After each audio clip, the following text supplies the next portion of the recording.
yang dikasihi Tuhan, gema peringatan Paskah masih dan akan selalu terdengar di dalam kehidupan kita. Kristus yang bangkit meneguhkan iman dan pengharapan kita. Kristus yang bangkit juga senantiasa merangkul kita dalam kasih dan pemeliharaannya. Maka marilah kita menyambut sapaan Kristus dengan hati bersyukur dan bersukacita. Pujilah Yesus Kristus, Juru Selamat yang hidup.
Kita akan mengawal ibadah ini dengan pengakuan bahwa pertolongan bagi kita adalah di dalam nama Tuhan yang menjadikan langit dan bumi. Kasih karunia dan damai sejahtera dari Allah Bapa kita dan dari Tuhan Yesus Kristus beserta saudara semua. Dan beserta saudara juga. Setelah bangkit dari kematian, Kristus menunjukkan kasih dan anugerahnya bagi para murid yang masih berduka dan merasa kehilangan.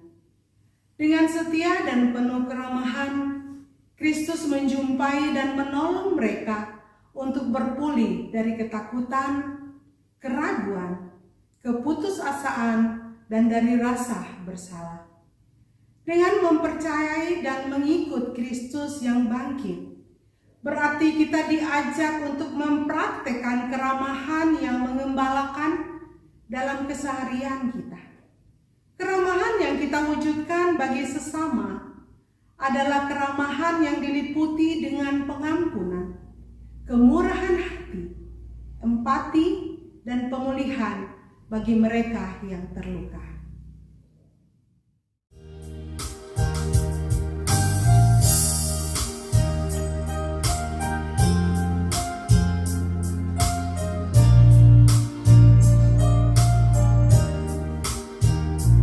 Kekuatan serta penghiburan diberikan Tuhan padaku. Tiap hari aku dibimbingnya, tiap jam dihibur hatiku. Dan sesuai dengan hikmat Tuhan, ku diberi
dosa kita di hadapan Tuhan. Kita berdoa. Allah yang penuh kasih setia, dengan kerendahan hati kami menghadap Engkau untuk mengaku dosa dan memohon pengampunan dari-Mu. Dalam kehidupan sehari-hari, kami belum sepenuhnya mampu meneladani perbuatan Kristus. Apa yang kami tampakkan dalam perkataan dan perbuatan kami tidak selaras dengan firman Tuhan. Karena kami masih mementingkan kesenangan diri kami sendiri. Panggilan untuk mempersaksikan Kristus dalam kasih dan kepedulian terhadap sesama terkadang juga masih kami abaikan. Ampunilah kami atas kelalaian kami, ya Allah. Kami rindu mendapat pengampunan dan pertolongan-Mu, agar kami setia meneladani Kristus. Inilah doa permohonan yang kami panjatkan dalam nama Tuhan Yesus Kristus. Amin. Bagi kita yang merindukan pengampunan dan pemulihan hidup dari Tuhan, dengarkanlah berita anugerah menurut Kolose pasal 1 ayat 21 sampai 22. Juga kamu yang dahulu hidup jauh dari Allah dan yang memusuhinya dalam hati dan pikiran seperti yang nyata dari perbuatanmu yang jahat, sekarang diperdamaikannya di dalam tubuh jasmani Kristus oleh kematiannya, untuk menempatkan kamu kudus dan tak bercela dan tak bercacat di hadapannya. Demikianlah berita anugerah dari Tuhan. Syukur kepada Allah. Saudara-saudara yang dikasihi Kristus, mari kita berdoa. Mengucap syukur ketika Tuhan memberi kami kesempatan untuk ada di tempat kami masing-masing, baik sendiri maupun bersama keluarga, sejenak hendak mendengar suara Tuhan yang akan menuntun setiap langkah kami dan juga di dalam pengambilan keputusan-keputusan dalam seminggu ke depan ini. Kuatkan iman kami, teguhkan iman kami, dan perkenankan Roh Kudus yang sudah ada dan hadir di dalam hati kami satu persatu, memampukan kami untuk menjadi pendengar sekaligus pelaku firman. Karena itu bersabdalah ya Tuhan, kami telah mempersiapkan hati khusus untuk-Mu. Amin.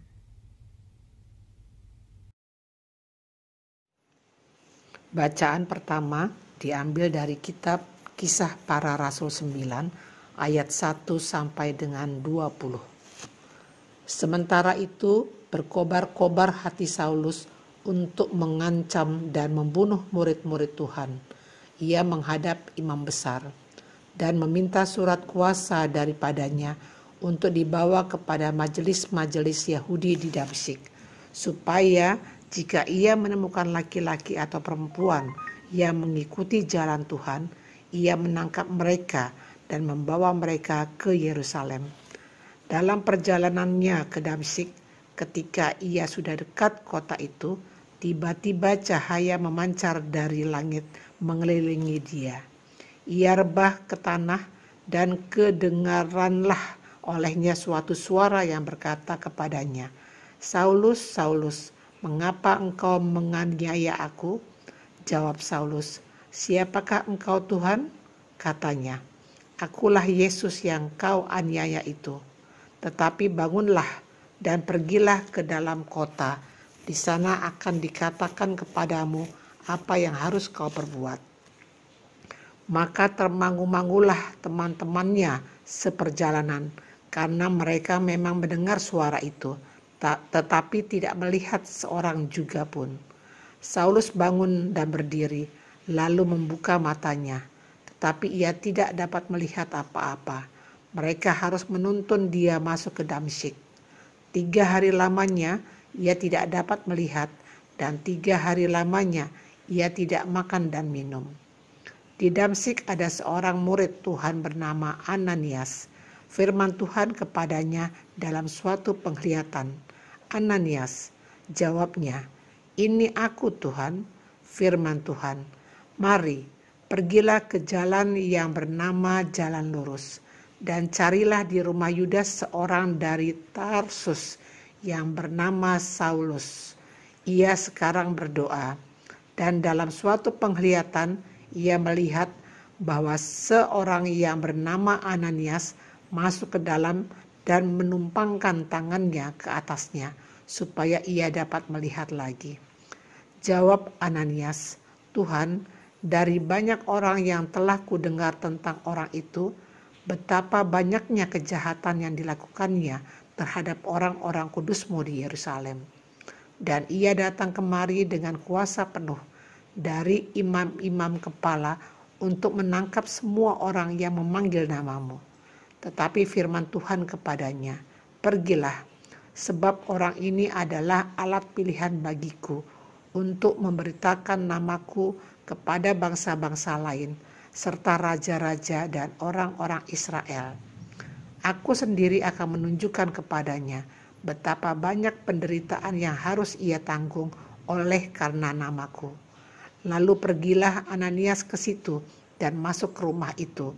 Ia menumpangkan tangannya ke atas Saulus, katanya, "Saulus, saudaraku, Tuhan Yesus yang telah menampakkan diri kepadamu di jalan yang engkau lalui telah menyuruh aku kepadamu, supaya engkau dapat melihat lagi dan penuh dengan Roh Kudus." Dan seketika itu juga seolah-olah selaput gugur dari matanya, sehingga ia dapat melihat lagi. Ia bangun lalu dibaptis. Dan setelah ia makan, pulihlah kekuatannya. Saulus tinggal beberapa hari bersama-sama dengan murid-murid di Damsyik. Ketika itu juga ia memberitakan Yesus di rumah-rumah ibadat dan mengatakan bahwa Yesus adalah Anak Allah. Demikianlah sabda Tuhan. Syukur kepada Allah.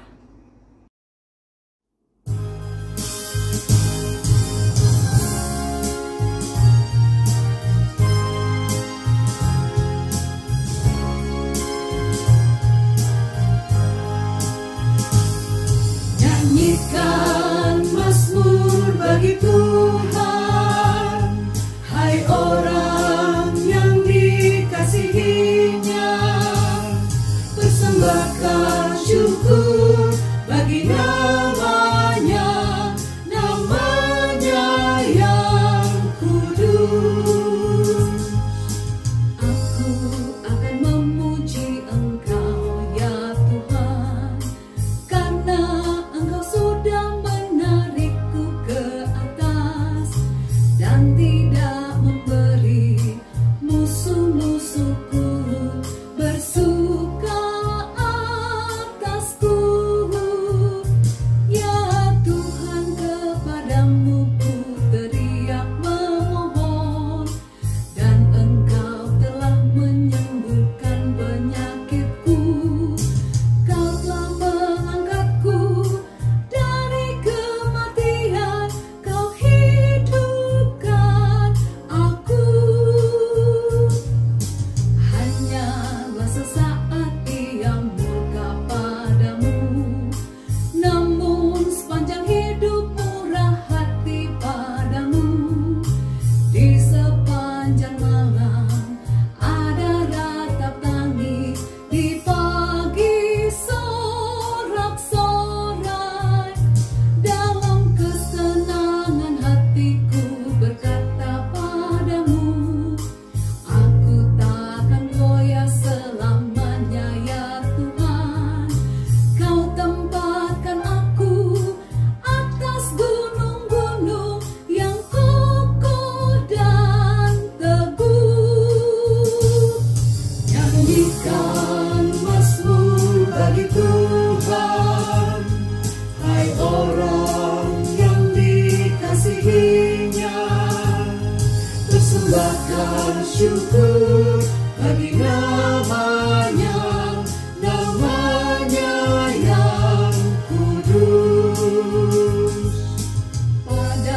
syukur selamanya bagimu.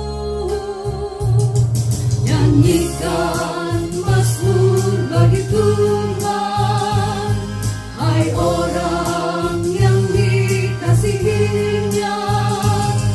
Persembahkan syukur bagi namanya, namanya yang kudus.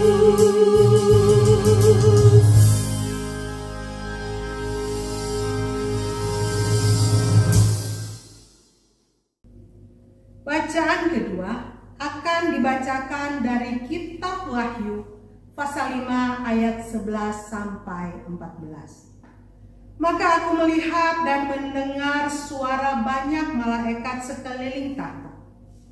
Makhluk-makhluk dan tua-tua itu jumlah mereka berlaksa-laksa dan beribu-ribu laksa.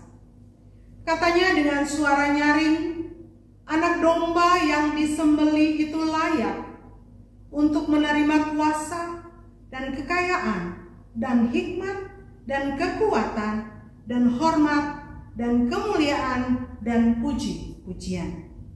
Dan aku mendengar semua makhluk yang di sorga dan yang di bumi dan yang di bawah bumi dan yang di laut dan semua yang ada di dalamnya berkata, bagi Dia yang duduk di atas tahta dan bagi anak domba adalah puji-pujian dan hormat dan kemuliaan dan kuasa sampai selama-lamanya. Dan keempat makhluk itu berkata, amin. Dan tua-tua itu jatuh tersungkur dan menyembah. Demikianlah sabda Tuhan. Syukur kepada Allah. Bacaan Injil menurut Injil Yohanes pasalnya yang ke-21, ayatnya yang pertama hingga ayatnya yang ke-19.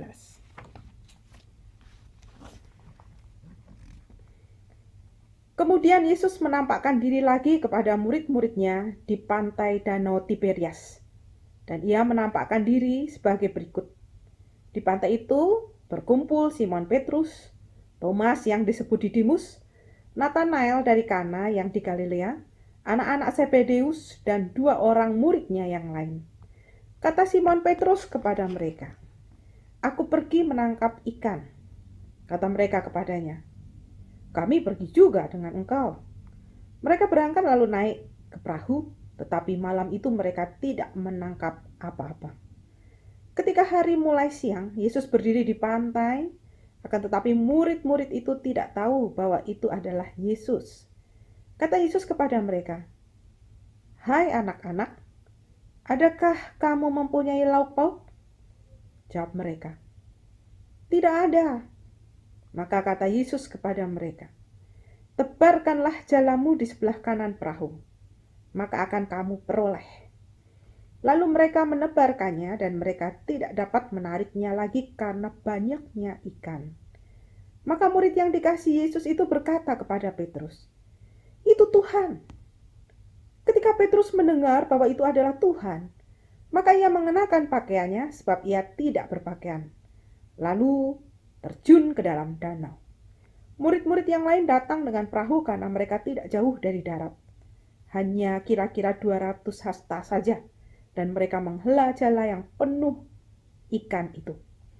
Ketika mereka tiba di darat, mereka melihat api arang dan di atasnya ikan dan roti.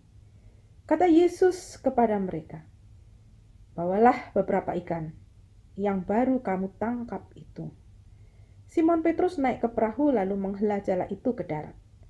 Penuh ikan-ikan besar, 153 ekor banyaknya. Dan sungguh pun sebanyak itu jala itu tidak koyak. Kata Yesus kepada mereka, "Marilah dan sarapanlah." Tidak ada di antara murid-murid itu yang berani bertanya kepadanya, "Siapakah engkau?" Sebab mereka tahu bahwa ia adalah Tuhan. Yesus maju ke depan, mengambil roti dan memberikannya kepada mereka. Demikian juga ikan itu. Itulah ketiga kalinya Yesus menampakkan diri kepada murid-muridnya sesudah ia bangkit dari antara orang mati. Sesudah sarapan, Yesus berkata kepada Simon Petrus, Simon, anak Yohanes, apakah engkau mengasihi aku lebih daripada mereka ini? Jawab Petrus kepadanya, benar Tuhan, engkau tahu bahwa aku mengasihi engkau.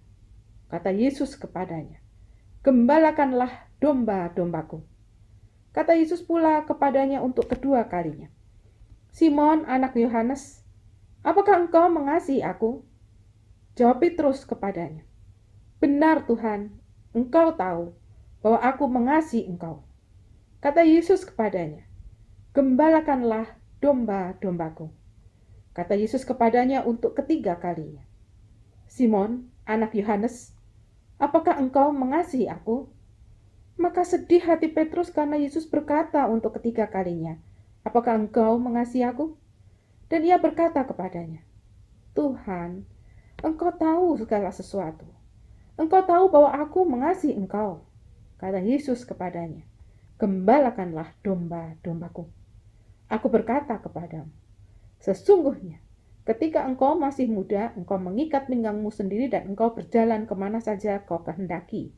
Tetapi jika engkau sudah menjadi tua, engkau akan mengulurkan tanganmu dan orang lain akan mengikat engkau dan membawa engkau ke tempat yang tidak kau kehendaki. Dan hal ini dikatakannya untuk menyatakan bagaimana Petrus akan mati dan memuliakan Allah. Sesudah mengatakan demikian, ia berkata kepada Petrus, ikutlah aku. Sedemikian jauh pembacaan Injil kita. Berbahagialah setiap orang yang mendengarkan firman Tuhan dan melakukannya dalam hidup hari lepas hari. Haleluya.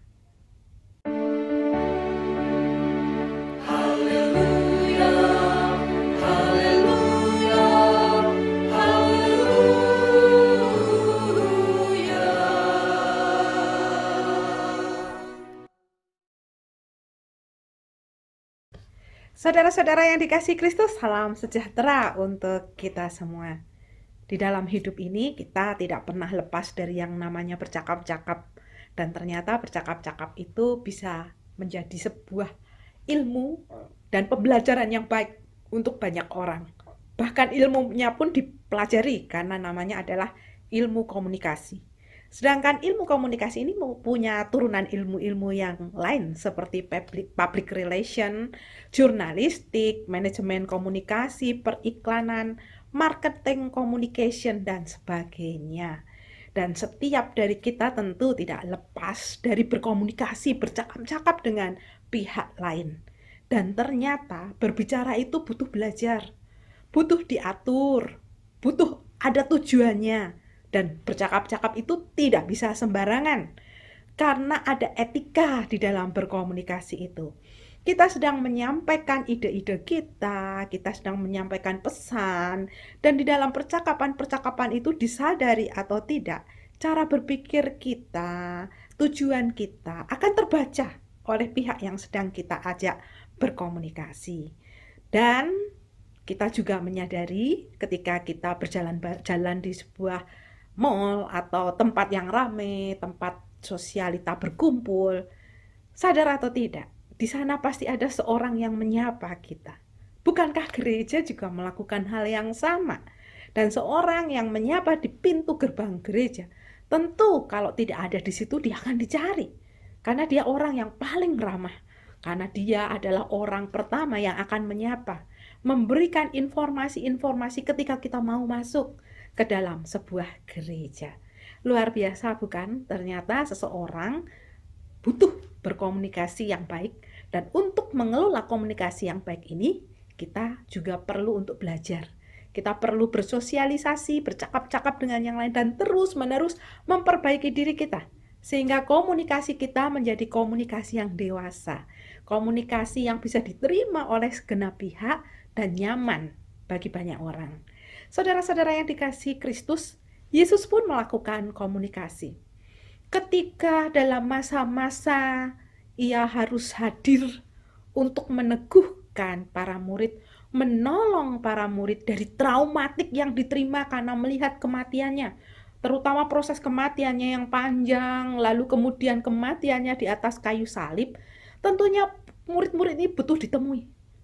Mereka butuh ditopang, mereka butuh untuk melihat Yesus secara langsung sehingga mereka dipulihkan. Dan akhirnya mereka nanti dapat melakukan pekerjaan pelayanan yang menjadi tugas bersama kita, yaitu melayani orang lain, bersaksi, dan bersekutu.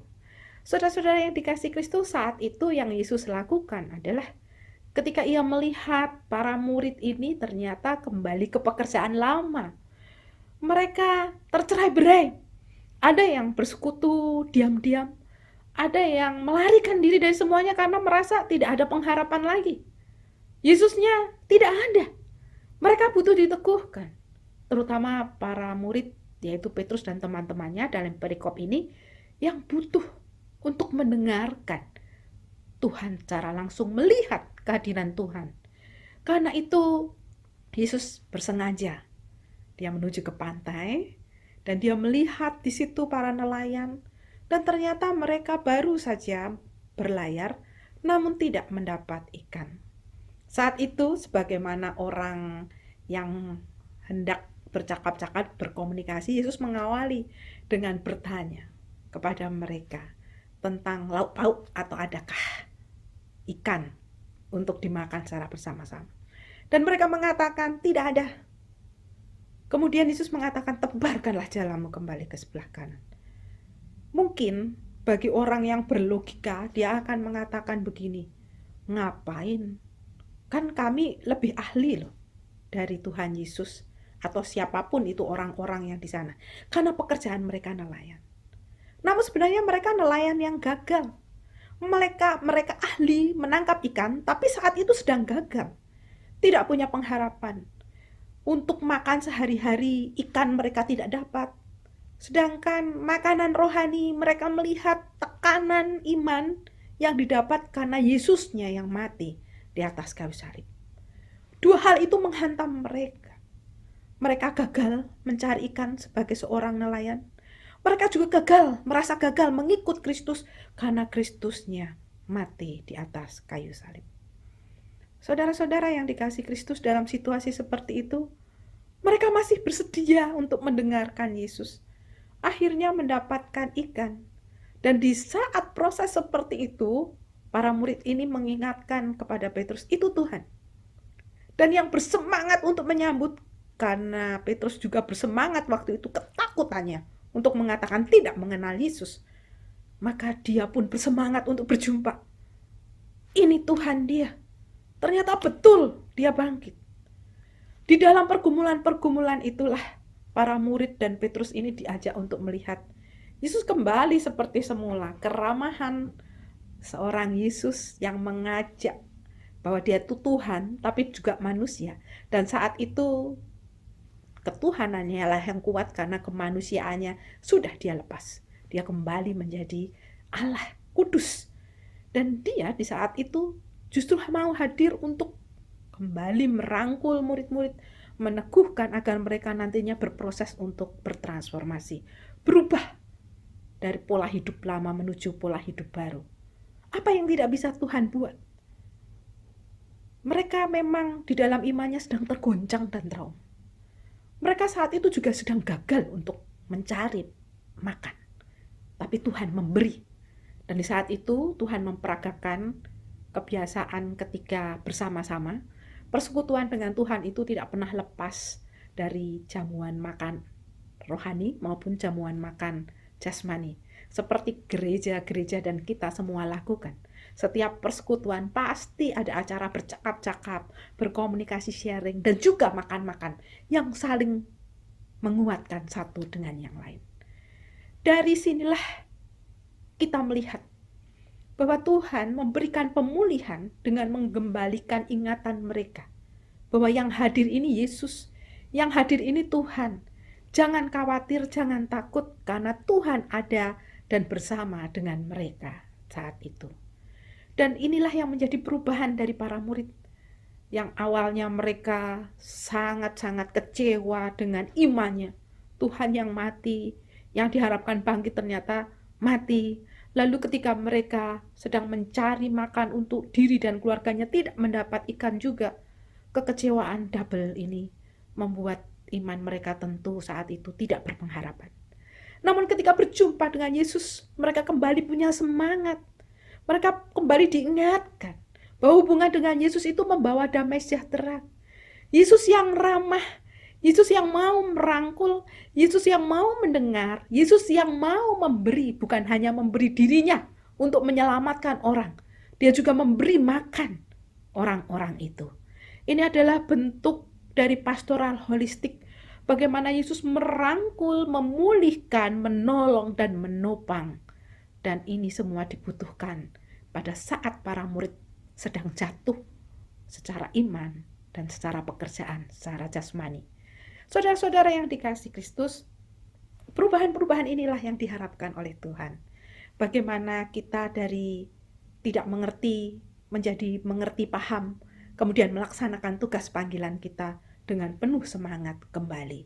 Yesus yang hadir sungguh memulihkan, menopang dan menguatkan. Keramah tamahannya juga menopang dan menguatkan. Simon akhirnya dijumpai secara pribadi oleh Tuhan setelah makan itu. Tuhan bertanya kepada dia, "Agape Simon, apakah engkau mencintai aku Simon?" Dengan kesungguhan hati, dengan memberi tanpa meminta. Simon menjawab, kasih persaudaraan. Yesus menawarkan kasih tulus agape, kasih tanpa balas. Tapi Simon tidak berani. Dia hanya berani bersahabat, berteman saja. Dan itu tidak menyurutkan langkah Yesus untuk terus meneguhkan dia. Simon anak Yohanes, apakah engkau mengasihi aku? Agapekah engkau padaku? Simon kembali menjawab, Filia Tuhan, kasih persahabatan. Karena hanya itu yang bisa dia pahami. Hanya itu yang saat itu bisa dia tawarkan. Bagaimana bisa agape? Karena ketika Tuhan ditangkap, dia sudah menyangkal Tuhan. Dia menolak mengenal Tuhan. Padahal ini adalah perasaan-perasaan bukan hanya Petrus, tapi banyak murid pada saat itu. Karena mereka ketakutan akan mengalami hal yang sama seperti yang dialami oleh gurunya. Karena itulah kehadiran Tuhan ini meneguhkan dia dan mengingatkan. Dan pertanyaan ketiga Tuhan kepadanya, Petrus, pilihkah engkau kepadaku? Dengan sedih Petrus kembali menjawab, ya hanya Filia ini Tuhan yang sanggup dia lakukan dan berikan. Kasih persaudaraan. Dan Tuhan tetap tidak mengambil alih penugasannya. Gembalakanlah domba-dombaku. Kalau di dalam seri Alkitab aslinya bahasanya adalah gembalakanlah domba-dombaku, gembalakanlah domba-dombaku, dan terakhir Tuhan mengatakan gembalakanlah anak-anak dombaku. Artinya seluruh kehidupan Petrus ini diminta untuk diserahkan kepada Tuhan dengan mengembalakan umat. Dan dia diminta akhirnya untuk ikutlah aku, mengikut Tuhan. Tuhan juga memberikan gambaran kepada Petrus. Ya, waktu engkau muda bisa aja salah. Dia seorang pemimpin, teladan, bisa juga melakukan kesalahan. Tapi di saat itu Tuhan memulihkan. Dan Tuhan juga mengingatkan dia bahwa hidup ini tidak selalu melulu muda. Semua orang itu dari anak-anak menjadi remaja, pemuda, dewasa, lanjut usia, pasti meninggal juga. Bahkan ada yang tidak mengalami proses dari anak menuju lansia, dari anak lahir atau belum lahir pun sudah bisa meninggal dalam kandungan. Tapi Tuhan ingin mengingatkan, ini sebuah proses panjang dalam kehidupan ini. Karena itu, ketika engkau masih muda, engkau bisa menjadi seorang yang mengikat pinggangmu, artinya bekerja melayani kemana saja kau kehendaki. Tapi ketika engkau menjadi tua, engkau akan mengulurkan tanganmu, orang lain akan mengikat dan membawa engkau ke tempat yang tidak kau kehendaki. Artinya adalah ini sebuah gambaran bahwa ketika kita muda, kita bisa melakukan apapun. Tapi ketika kita tua, maka kita menjadikan diri kita ini mengikut kepada orang lain. Karena itu, di sepanjang sejarah kehidupan ini, mari lakukan dan ciptakan hal-hal baik. Keramahan seperti yang Tuhan Yesus lakukan. Karena kita semua diundang untuk menjadi murid-murid Kristus. Demikian juga dengan kisah para rasul, bagaimana Paulus bertemu dengan Kristus di dalam cahaya terang itu. Orang yang dulu menggebu-gebu mau membunuh murid-murid Yesus, Yesus mengubahnya. Seorang pemarah menjadi seorang yang peramah. Kalau Simon Petrus tadi, Yesus mengubah seorang pengecut menjadi seorang motivator unggul. Bagi Paulus, Yesus mengubah seorang pemarah menjadi seorang peramah. Seorang pembunuh menjadi seorang pengasih atau kekasih Allah. Ada transformasi yang besar. Karena baik Petrus maupun Paulus mau dipakai oleh Tuhan. Mereka mau berjuang di dalam diri mereka untuk menerima ini loh Tuhan. Seperti ini. Dan kehendak Tuhan itu seperti ini. Dan ada pernyataan Tuhan kepada Ananias waktu dia takut untuk menjumpai Saulus yang membunuh para pengikut Tuhan ini. Tuhan mengatakan bahwa Paulus ini akan diperuntukkan bagi bangsa-bangsa asing, bagi raja-raja dan juga bagi kaum Israel. Artinya Tuhan juga melihat setiap orang ini kemampuan yang dimilikinya. Petrus dengan kemampuan yang dimilikinya, nelayan yang mau untuk dipanggil oleh Tuhan langsung bersedia. Paulus yang mau dipanggil oleh Tuhan melalui peristiwa kebutaan yang dialaminya ketika dia mengejar murid-murid Tuhan dan kemudian dipulihkan oleh Tuhan Yesus. Saudara-saudara yang dikasihi Kristus, dari kisah-kisah ini kita semua diingatkan apa yang sudah kita lakukan di tengah kehidupan ini dalam berbagi damai sejahtera. Di dalam budaya-budaya Asia, kita juga mengenal bahwa di dalam pertemuan-pertemuan atau ketika seorang bertamu ke rumah kita, maka kita dengan sukacita akan menyambut dia bagaikan menyambut orang-orang yang agung, penuh kasih. Kita juga terbiasa untuk menawarkan makan. Sudah makan atau belum? Sudah minum atau belum? Itu adalah keramahan Asia yang terus-menerus boleh untuk kita bagikan. Karena di dalam keramahan itu kita sedang berbagi. Baik berbagi keramahan, baik berbagi makanan atau minuman. Itu adalah cara-cara kita sebagai orang-orang berbudaya timur atau Asia ini menghargai orang lain. Saudara-saudara yang dikasihi Kristus, di kota ini dan dimanapun saudara berada, menemui orang yang pemarah itu akan lebih banyak dari orang yang peramah. Dan tugas kita adalah menjaga keramah tamahan itu. Kita diminta untuk berbagi keramah tamahan karena salah satu manfaat keramah tamahan ini adalah saling mengembalakan atau kita sedang memberi perhatian kepada orang lain.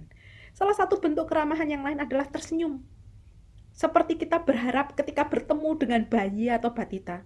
Tentu kita itu melihat dia itu dengan senyum cerah, kenal nggak kenal, kita tentu akan bahagia. Demikian juga kita diharapkan untuk tersenyum kepada setiap orang, kenal atau tidak kenal.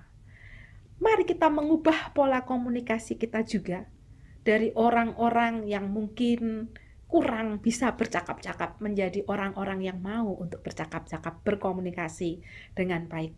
Karena kehidupan bersama Tuhan ini kehidupan yang berelasi, kehidupan yang saling terkait satu dengan yang lain, dan di dalamnya itu ada komunikasi. Dan mari kita bertransformasi diri. Kalau kita masih menjadi orang yang pemarah, maka mulailah untuk menjadi peramah. Bukan karena ini bulan April atau hanya karena ini Paskah, atau menuju bulan Mei, meskipun ini Minggu Paskah masih yang ketiga. Tapi kita diingatkan untuk terus bertransformasi menjadi orang-orang yang lebih baik lagi. Saudara-saudara yang dikasihi Kristus, ada sebuah kalimat quote yang menarik dari Mother Teresa. Dia mengatakan begini, sebarkan cinta kemanapun kamu pergi. Jangan biarkan seorang pun datang kepadamu tanpa pergi dengan lebih bahagia. Itulah yang dilakukan Yesus dan Ibu Teresa selama ini. Membuat orang-orang yang ada di sekitar kita ini bahagia. Membuat orang-orang yang ada di sekitar kita ini ketika pergi dari rumah, itu rindu untuk mendapat sapaan. Dan juga rindu untuk menyapa yang lain. Membuat orang lebih bahagia. Itu adalah keramahan yang diharapkan untuk kita lakukan di dalam hidup kita sehari-hari. Mari saudara, jadilah seorang peramah. Jadilah seorang yang menggembalakan satu dengan yang lain. Sehingga ketika orang berjumpa dengan kita, dia akan lebih berbahagia lagi. Dan tentu dia akan mengabarkan kebahagiaan ini kemanapun dia melangkah. Amin. Saat teduh untuk kita semua.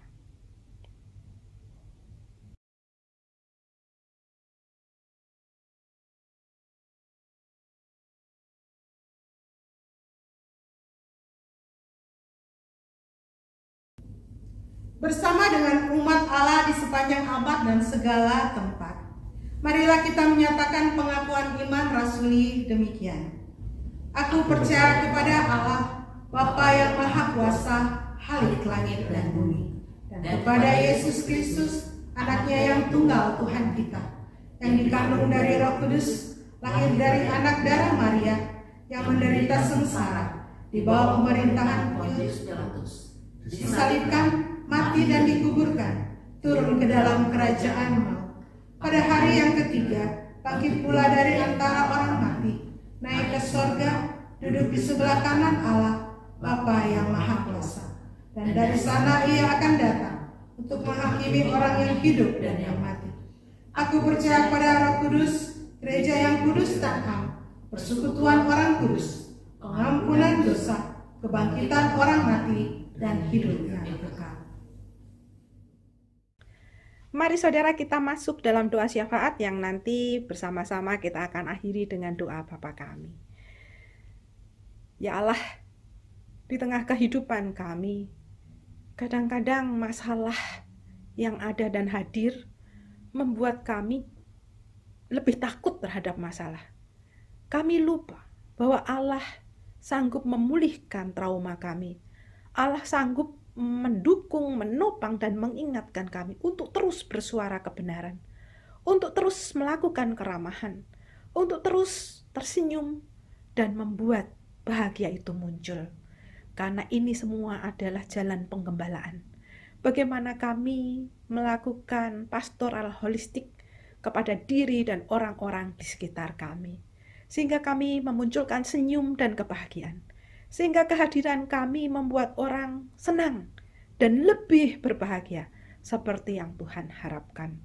Dan sebagai murid-murid Kristus kami juga ingin menyaksikannya di dalam tutur kata kami, di dalam mata sinaran mata kami, di dalam tangan yang Tuhan berikan untuk mengulurkan pertolongan kepada orang lain. Di dalam Tuhan memberi kami kesempatan untuk bisa berjalan kemanapun, menggunakan kaki kami untuk bersaksi. Karena itu, tolong kami, perlengkapi kami untuk menjadi teladan kehidupan yang ramah dan mampu atau sanggup menggembalakan satu dengan yang lain. Sehingga kehadiran kami membahagiakan banyak orang. Seperti yang Tuhan ajarkan dengan keramahan dan kekeluargaan dan juga sapaan yang Tuhan lakukan.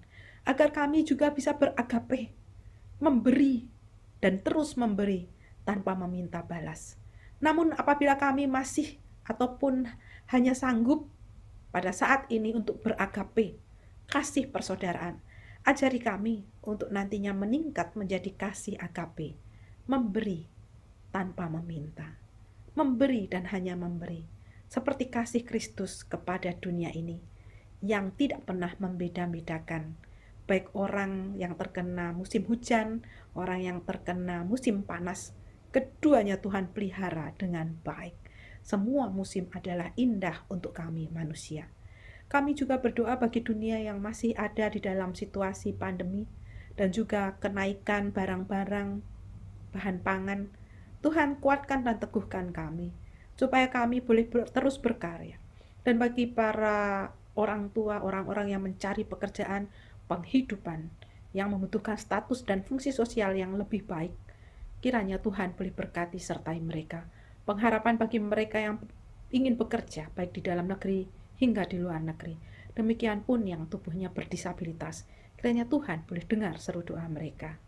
Bagi mereka yang komunikasinya kurang baik, baik di dalam keluarga, antar sesama anggota keluarga, maupun di lingkungan kerja dan di lingkungan gereja, Tuhan boleh berkati dan sertai. Kami juga berdoa bagi mereka yang sakit, yang tubuhnya menua karena usia atau fisik, atau yang sedang terkena ujian dan cobaan, kiranya Tuhan tetap teguhkan dan pada saatnya nanti boleh memulihkan mereka. Kami juga berdoa bagi tenaga kesehatan dan pemerintahan bangsa kami. Kiranya Tuhan memberikan mereka berkat dan anugerah, sehingga mereka boleh melayani orang banyak dengan sukacita, dan mereka pun boleh terhibur di tengah pekerjaan yang mereka lakukan. Berikanlah hati kepada para pemimpin bangsa kami, hati yang takut akan Tuhan, sehingga mereka boleh mengutamakan kepentingan orang banyak daripada pribadi ataupun golongan. Bersyukur untuk saudara-saudara kami yang berulang tahun, baik pribadi ataupun pernikahan. Kiranya mereka terus bersyukur atas kasih dan karunia Tuhan. Bagi mereka yang hidup pada saat ini karena sendiri atau memilih hidup sendiri, Tuhan boleh teguhkan. Baik mereka yang menjadi janda, duda, yatim piatu, Tuhan boleh menggunakan tangan kami sebagai perpanjangan untuk memeluk mereka, untuk mengasihi mereka, untuk memperhatikan mereka. Bagi mereka yang mengharapkan kehadiran anak atau memiliki anak-anak balita dan batita, Tuhan boleh berkati supaya menjadi orang tua yang memiliki hati seorang ibu dan seorang ayah. Bagi mereka yang belum dikaruniai anak dan berharap kiranya boleh Tuhan jawab indah pada waktunya. Namun bila mereka berharap pasangan atau anak dan belum Tuhan beri juga, kiranya Tuhan boleh teguhkan. Kiranya Tuhan juga boleh memampukan orang-orang yang saat ini sedang berjuang untuk perbaikan negara ini menjadi lebih baik ke depan. Kami juga rindu berdoa bagi segenap aktivis simpatisan GKI Jati Bening Indah Bekasi untuk boleh terus berkarya dengan lebih baik bersama dengan panitia pembangunan, untuk nantinya kami boleh mendapatkan lahan yang terbaik untuk kami semua dalam rangka bergereja dan boleh diterima oleh masyarakat.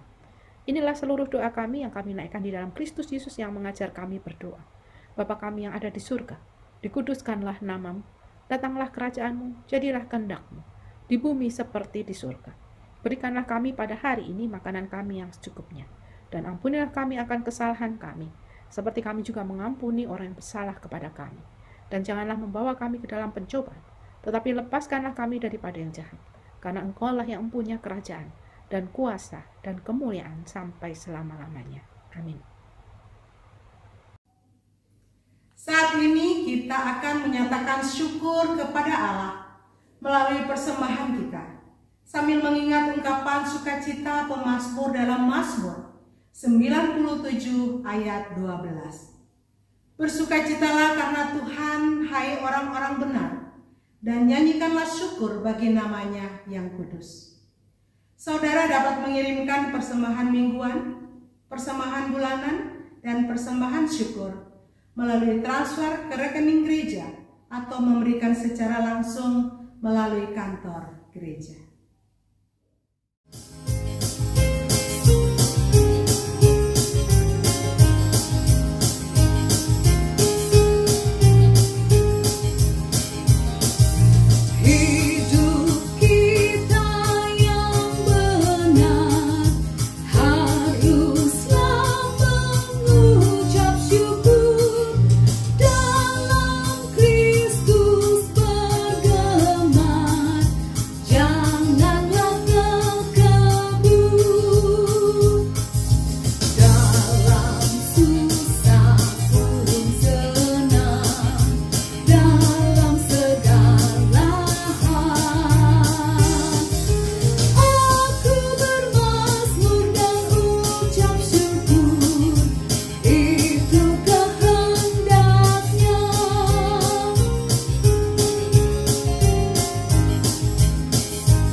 Mari kita berdoa. Allah sumber karunia, Sungguh besar kasih yang Engkau nyatakan di dalam kehidupan kami. Sebagai gembala yang baik, Engkau selalu menuntun, menjaga, dan memelihara kami dengan penuh kesetiaan. Saat ini kami membawa persembahan sebagai ungkapan syukur kami. Terimalah persembahan kami ya Allah. Kiranya persembahan yang kami bawa dapat menjadi berkat bagi setiap orang, dan teladan cinta kasih-Mu dapat semakin dipersaksikan di tengah dunia ini. Dalam nama Tuhan Yesus, Gembala yang baik, kami berdoa. Amin.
Saudara-saudara yang dikasihi Kristus dimanapun saudara berada, teruslah dekat kepada Tuhan, carilah Tuhan karena Allah akan memberikan pengharapan dan kekuatan. Dan ketika kita membuka hati kita, biarkanlah Tuhan masuk sehingga kita mampu untuk bertransformasi diri menjadi lebih baik, menjadi seorang yang ramah dan mengembalakan. Karena itu terimalah berkat Tuhan. Kasih dan anugerah dari Allah Bapa dalam Kristus Yesus dan Roh Kudus menyertai saudara, kini hingga selamanya.